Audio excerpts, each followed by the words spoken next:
Hi, I'm Andy with Holiday Automotive. Today we're going to take a look at a 2002 Chevy Suburban. Let's start right away up front. On the front end you have factory fog lamps, as well as easy access heavy duty tow hooks. A look down the passenger side. You have alloy wheels wrapped with Firestone Destination tires. Running boards on the side.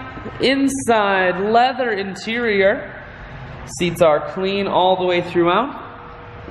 Second row and third row seating, so plenty of room for the whole family. And up top, you do have a cargo rack. Swinging around to the back end, you have a factory trailer hitch on the back. Taking a look inside of the hatch now. The back seat does fold down and remove if you do need additional storage space. Holiday Automotive is located on the corners of Highways 41 and 23 in Fond du Lac. We're Wisconsin's largest used car dealer, so it's certainly worth the trip.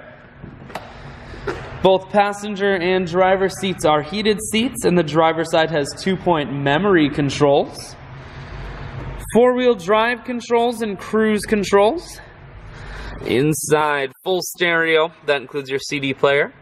Climate control and your OnStar controls are here. I shoot videos today because I want to make sure whether you're coming from near or far, you can see this Suburban on holidayautomotive.com. That's where you'll schedule your test drive and get a free vehicle history report provided by AutoCheck. All at holidayautomotive.com.